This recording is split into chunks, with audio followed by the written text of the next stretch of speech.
এই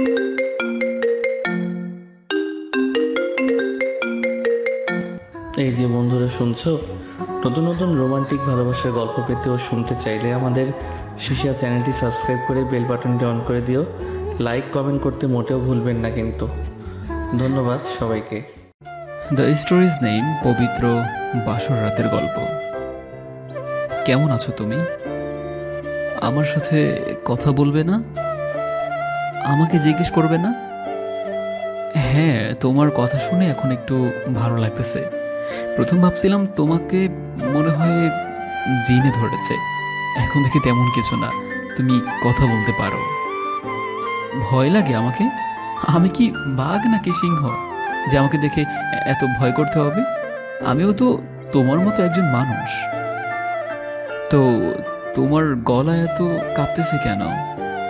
আম, আমাকে কি তোমার পছন্দ হয়নি? ব্যাপার না, আমার দিকে একবার তাকাও, ঠিক হয়ে যাবে সব। না তো, মেয়েটির এমন কথা শুনে ভালো লাগতেছে। তাহলে এ মনে হয় কথা বলতে পারে। আমি ভাবছিলাম এ হয়তো কথা বলতেই পারে না। আমি উঁচু করে আসলাম, তারপরে দুজনে সালাত আদায় করলাম। নামাজটা আদায় করার পরে খুব ভালো লাগতেছে। আমি ছোঁয়ার কাছে চলে আসি। ও আমাকে সালাম করলো, আমি ওকে ধরে ওঠালাম। এখন বলো তো, তোমার কি কোনো সমস্যা হয়েছে? চোখে এমন পানি কেন? এই ব্যাপার আগে বলবো না তুমি? আমি মোবাইল ফোনটা বের করে ওর আব্বুর নম্বরে কল দিয়ে দিলাম। ফোনের ভিতরে কাঁদতেছে এই মেয়েটা। কষ্ট হবারই কথা, সব ছেড়ে চলে এসেছে যেখানে এত বছর বড় হয়েছে। এখনো কি মন খারাপ? চলো, তোমার মন ভালো করার ব্যবস্থা করি। ওকে নিয়ে চলে আসি আমাদের এখানকার একটা কাশফুল বনে। দিনের বেলা আরও সুন্দর। এ তো কিছুই না, তোমাকে কালকে আবারও এখানে নিয়ে আসব। এখন এখানে বসো। এখানকার অনেক মানুষই আমাদের চেনে। কেন বলো তো? আমি মন পারি কিনা সেটা জানি না, তবে তোমার তো মন খারাপ ছিল, তাই নিয়ে আসলাম। এই, আমার কাঁধে তোমার মাথা রাখো, ভালো লাগবে। কিছু খাবে? ক্ষুধা লাগছে নাকি? হুম, আমি আসতেছি। কিছুক্ষণ পরে আমি আবারও রুমে চলে আসি। এসে ছোঁয়ার একেবারে কাছাকাছি চলে আসি। ছোঁয়া, তোমাকে কিছু কথা বলবো। তুমি আমার কথাগুলো রাখবে তো? এতদিন তুমি তোমার পরিবারের কাছে ছিলা। তোমার আব্বু আম্মুকে কতটা ভালোবাসছো সেটা আমি জানি। তবে তুমি আমাদের পরিবারের সকলকে আগলে রেখো তোমার ভালোবাসা দিয়ে। হুম, আমি তোমার সব সময় পাশে আছি। কি কথা বলো? আমি তো নামাজ এমনিতেই পড়ি, তবে 5 ওয়াক্ত পড়তে পারি না। কাজে যখন বিজি থাকি তখন সময় পাই না। ঠিক আছে, ঠিক আছে। অনেকক্ষণ ওর সাথে কথা হলো। কিছু সময় পর আমি বললাম, তোমাকে একটু জড়িয়ে ধরবো? আমি ওকে জড়িয়ে ধরলাম, আর ও আমাকে জড়িয়ে ধরলো। আমি কথা বলতেছি আর ও শুনতেছে, মাঝে মাঝে হাসতেছে। যাই হোক, এখন তাহলে ওর মনটা একটু ভালো করতে পেরেছি। আমি হলাম রাজ, নিজের কোম্পানির দেখাশোনা করি। আমরা আজই বিয়ে করেছি। আজ জীবনের এই প্রথম রাত। এদিকে ওর নাম হলো ছোঁয়া, খুব মিষ্টি। যাই হোক, বউয়ের মাথায় হাত দিয়ে ওর মুখে থেকে যাই হোক বউয়ের মাথায় হাত দিয়ে ওর মুখ থেকে চুলগুলো সরিয়ে দিলাম। আসলেই অপসরের মতো লাগছে। রাত তখন 2:50। আমরা জেগে আছি এখনো, কথা বলতেছি। ওর সাথে কথা বলতে ভালোই লাগতেছে। অনেক কথার মাঝামাঝি বললাম, আচ্ছা একটা কথা বলবো? সহবাস করতে হবে না?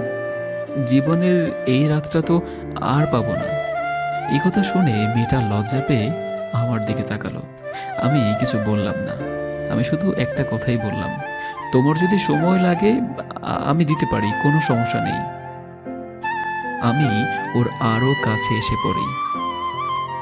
আমি ওর মুখে মুখে এই দোয়াটা পড়লাম, তারপরে হারিয়ে গেলাম মিলনে। ঠিক আছে, ওকে আমার বুকের সাথে ঝাপটে ধরে কিছু সময় ঘুমালাম। তারপর ফজরের আজানের কারণে উঠে পড়ি এবং দুজনে পবিত্র হয়ে সালাত আদায় করলাম। তারপরে বিছানায় চলে আসি। আমি ওকে নিয়ে ঘুমিয়ে পড়লাম। সকাল 9টা বাজে, তখন ঘুম থেকে উঠলাম আর তারপরে দুজনে নাস্তা করে নিলাম। ওকে দেখতে অনেক মানুষই এসেছে, ওর সাথে সবাই কথা বলতেছে। বিকেলবেলা পরিবারের সকলে মিলে বাইরে ঘুরতে আসলাম, কালকের সেই জায়গাটাতে। ও আর আমি দুজনেই কথা বলতে বলতে হাঁটতেছি। মেয়েটা সত্যি অনেক লাজুক, তবে খুব ভালোবাসতে জানে। একদিনেই বুঝতে পেরেছি। দেখতে দেখতে আরও কিছুদিন কেটে গেল। আজ বৌভাত। ওর পরিবারের সকলে আমাদের দেখতে এসেছে আর নিয়ে যেতেও এসেছে। তাই বিকেলবেলা তাদের সাথে আমার শ্বশুর বাড়ি চলে আসি। আসার পরে সবাই দেখতে আসলো, অনেক খাবার দিল। আমি হালকা পাতলা খাবার খেয়ে তাদের সাথে কথা বলে আমাদের রুমে চলে আসি। পাগলি ভরেছে। ও আমার কাছে চলে আসলো, এসে আমার কাঁধে হাত রাখলো, তাকিয়ে আছে আমার দিকে। ভালো লাগবে না কেন? অবশ্যই ভালো লাগে। তার মানে তুমি আবারও তোমার বাড়িতে থেকে যাবা? তাই নাকি গো? ওই, তোমাকে গোলাপি শাড়িতে অনেক সুন্দর লাগতেছে। কিন্তু এতক্ষণ তো তোমাদের বাড়িতে আসতে হয়েছে, তাই ভালো করে বউটাকে দেখতে পারিনি। একটু পরে যাও, আমাকে একটু জড়িয়ে ধরে যাও। এই যে মহারানী, যাও তাহলে। আর শোনো, তাড়াতাড়ি আসবে কিন্তু। একটু পরে কিন্তু রাত হবে। আমার একলা ঘরে রাতে ভয় করবে না বুঝি? করবে তো। আচ্ছা তুমি যাও, আমি মাগরিবের নামাজ পড়ে আসতেছি। না, মসজিদ তো খুব কাছেই, আমি ওখানেই যাচ্ছি। আমি ওকে আরও কিছুক্ষণ জড়িয়ে ধরলাম। এর ভিতরে মাগরিবের আজান দিল, তাই নামাজটা মসজিদে পড়তে আসলাম।